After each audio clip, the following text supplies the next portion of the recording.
आता मंत्रिपदाच्या प्रतीक्षेत आहेत। काल केवळ मुख्यमंत्री आणि दोन्ही उपमुख्यमंत्र्यांचा शपथविधी झाल्यामुळे मंत्र्यांची धाकधूक वाढली। महायुतीमधील अनेक आमदारांना आपल्या नेत्याच्या फोनची अपेक्षा आहे।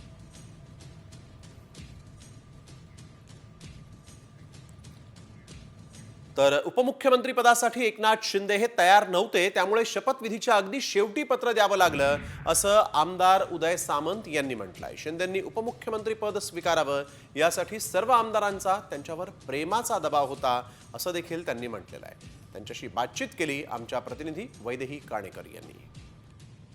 आज शपथविधी झालेला आहे। महायुतीसाठी अत्यंत आनंदाचा दिवस होता, पण या आनंदाच्या दिवशी अगदी शेवटच्या क्षणापर्यंत राजभवनावर जाऊन पत्र द्यावं लागलं, अशी वेळ का आली होती?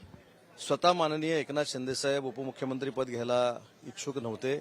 आम्ही सगळ्या आमदारांनी, माजी मंत्र्यांनी, शिवसेनेच्या सगळ्या पदाधिकाऱ्यांनी त्यांना गळ घातली, इच्छा व्यक्त केली की ज्या योजनेचं मूर्त स्वरूप तुम्ही महाराष्ट्रासमोर आणलं त्या तशाच्या तशा चालवणं देवेंद्रजींबरोबर तुमची जबाबदारी आहे, म्हणून हे तुम्ही स्वीकारलं पाहिजे। ही शिवसेनेची गरज आहे, जनतेची गरज आहे, आणि म्हणून त्यांनी शेवटच्या टप्प्यामध्ये सांगितलं की मी ते स्वीकारायला तयार आहे।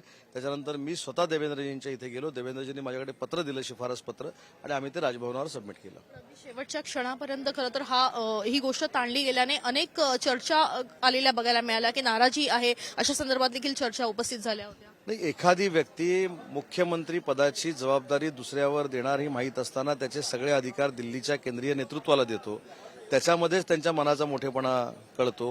नाहीतर तुम्ही 5 वर्षापूर्वी बघितलेलं आहे, आज 10 दिवस लागले मंत्रिमंडळ स्थापन करायला, तर केवढी विरोधकांनी बोंबाबोंब केली, पण मागच्या वर्षी 36 दिवस लागले होते। शिंदे साहेबांना आम्ही विनंती केली की साहेब, तुम्ही जर सरकारमध्ये जाणार नसाल, उपमुख्यमंत्री होणार नसाल, तुम्ही कोणाचं नाव सुचवणार असाल किंवा कोणाला मंत्री म्हणून शपथ घ्यायला लावणार असाल तर आम्ही ते घेणार नाही। हा दबाव आम्ही सरकारवर आणला नव्हता, हा दबाव किंवा ही इच्छा किंवा ही विनंती आम्ही एकनाथ शिंदे साहेबांना केली होती, आणि शेवटच्या टप्प्यामध्ये त्यांनी ती मान्य केली। जर महिला भगिनी असं सांगत असतील की आमचं तुमच्यावर प्रेम आहे, तुम्ही आमच्यासाठी योगदान दिलेलं आहे, तर याच्यापेक्षा मोठं पद असू शकत नाही, स्वतः शिंदे साहेबांनी सांगितलेलं आहे।